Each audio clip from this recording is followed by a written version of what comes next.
कर्म करने लगे। ब्राह्मण जो है उसके बदले कुछ अन्न धन वस्त्र मेरी माँ को देते थे, जिससे कि हमारा पालन पोषण हो रहा था। महाराज उनके घर में, ब्राह्मण के घर में एक गाय थी। उस गाय से मेरी माँ दूध दुहने का काम भी करती थी, घर का सारा काम करती थी, गाय से दूध भी निकालती थी। एक बार क्या हुआ कि ब्राह्मण के घर में एक अनुष्ठान हुआ। जैसे ये 7 दिन का यज्ञ हो रहा है, ऐसे एक सत्संग उस ब्राह्मण के घर में। ब्राह्मण परम ज्ञानी थे, इसलिए उनके घर में कुछ न कुछ होता रहता था। तो एक बार क्या हुआ कि 7 दिन का एक अनुष्ठान, ऐसा यज्ञ सत्संग ब्राह्मण के घर में हो गया, जहाँ देश विदेश से विद्वान ब्राह्मणों को बुलाया गया उस सत्संग में। और सभी विद्वान ब्राह्मण आकर के सत्संग करते थे, प्रवचन करते थे, उपदेश देते थे। महाराज मेरी माँ उसी यज्ञ में भी काम करती थी। अब मेरी उम्र उस समय 5 वर्ष की हो गई। मैं भी अपनी माँ के साथ उसी यज्ञ में, उस अनुष्ठान में, सत्संग में जाता था। तो मैं छोटा सा बालक, मैं ब्राह्मणों को प्रणाम करता और ब्राह्मणों का काम मैं करता। कोई ब्राह्मण मुझसे कहता कि इस गिलास में पानी ला, मैं पानी लेके देता। कोई कहता कि फूल ला, मैं फूल लेके देता। कोई कहता हवन की लकड़ी इधर रख, मैं वो काम करता। छोटे छोटे काम जो मुझसे हो सकते थे, वो सब काम मैं ब्राह्मणों की सेवा में करता। अब ब्राह्मण बहुत प्रसन्न हो गए, बहुत खुश हो गए मेरे ऊपर। ब्राह्मणों की कृपा मेरे ऊपर बरसने लगी। महाराज हर ब्राह्मण सोचता कि क्या पता ये बालक दिन भर काम करता है, इसको शाम को भोजन भी मिलता है या नहीं। इसलिए ब्राह्मण क्या करते, अपने भोजन में से थोड़ा थोड़ा अपनी प्रसादी के रूप में अपना भोजन छोड़ देते, जिससे कि मैं उस प्रसादी ग्रहण करता और मेरा पालन पोषण होने लगा। हर ब्राह्मण मेरे ऊपर कृपा करने लगा, क्या पता इसको भोजन मिलता है या नहीं। इसलिए हर अपने पत्तल में थोड़ा थोड़ा सा भोजन छोड़ देते कि इसको मिलता भी है या नहीं मिलता। उस जूठन को खा करके मेरा तो जीवन ही बदल गया। ब्राह्मणों की कृपा होगी, ब्राह्मण का उस जूठन को खा करके मेरा तो जीवन ही बदल गया। महाराज मैं जब उस अनुष्ठान में, उस सत्संग में ऐसे काम करने लगा, तो सभी ब्राह्मण जो है कृपा करने लगे। अब ब्राह्मणों ने विचार किया कि इसका कल्याण करना है। तो ब्राह्मणों ने कहा कि बालक देखो, जब तुम यहाँ आते हो तो सुबह नहा धो करके आया और नहा धो करके आकर के हमारे पास आया करो, हम तुम्हारा कल्याण करेंगे, हम तुमको दीक्षित कर देंगे, दीक्षा देंगे। मैंने स्नान किया, सुबह प्रातःकाल नहा धो करके जाता, ब्राह्मणों की सेवा करता। अब ब्राह्मणों ने कहा मेरे को मंत्र की दीक्षा दे दी।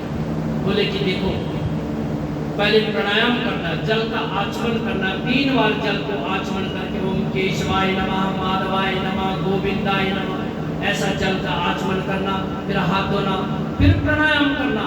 श्वास को बंद करके, एक नाक को बंद करके श्वास को ऊपर खींचना और फिर थोड़ी देर श्वास को रोकना, फिर धीरे धीरे दूसरे नाक से उस श्वास को नीचे छोड़ना, जिसको प्राणायाम कहते हैं।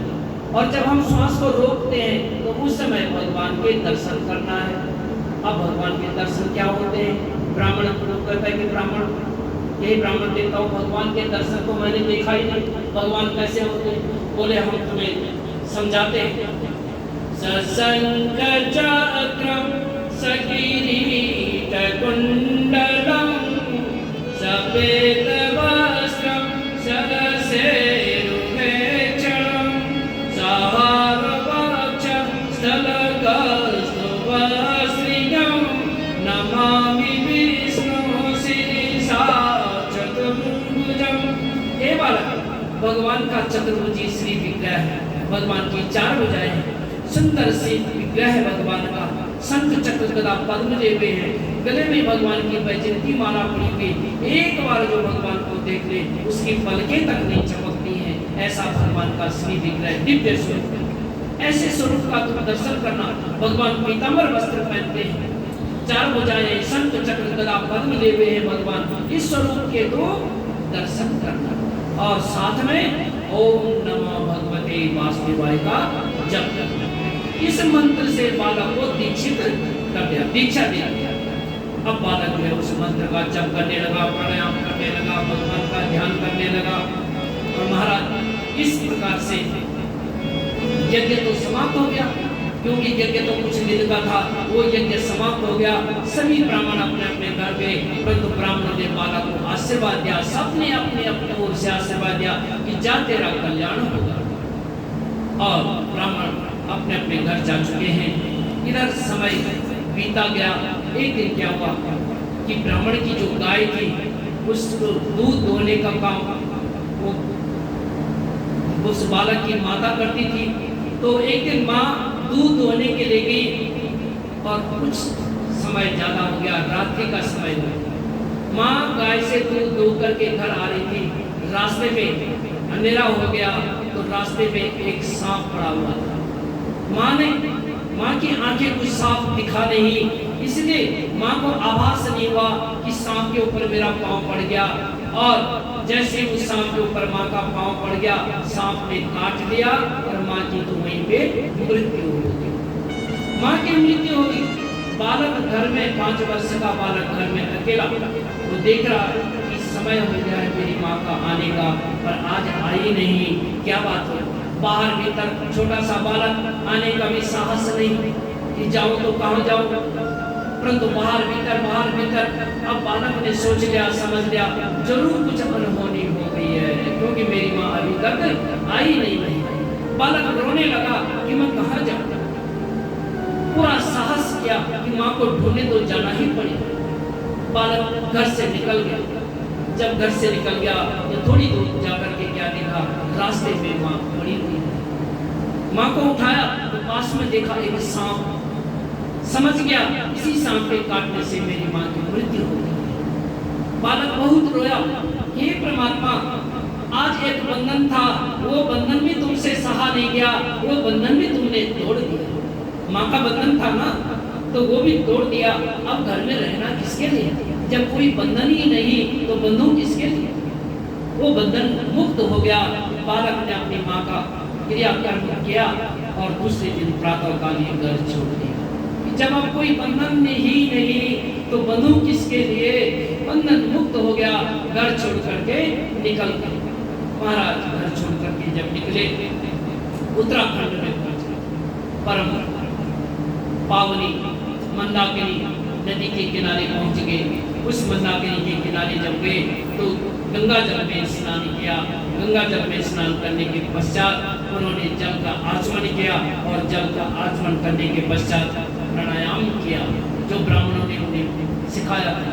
प्राणायाम किया और जैसे प्राणायाम किया, नाक बंद की, भगवान का दर्शन किया, तो साक्षात परम परमात्मा उनके हृदय में प्रकट हुआ। एक छवि का दर्शन दे दिया, वो श्री विग्रह के दर्शन दे दिए। उस बालक ने भगवान के दर्शन कर, जब उस दर्शन किए तो वो अपने को भूल गया, अपने शरीर का, तन का होश हवास भूल गया।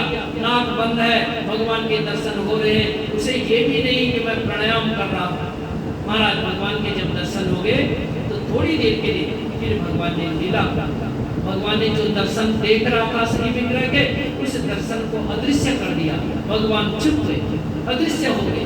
जब अदृश्य हो गए, बालक ने फिर आंखें खोली कि जिस परमात्मा को मैं देख रहा था अपने हृदय में, वो अब नहीं है। हो सकता है मुझसे कोई गलती हो गई, इसलिए भगवान अदृश्य हो गए।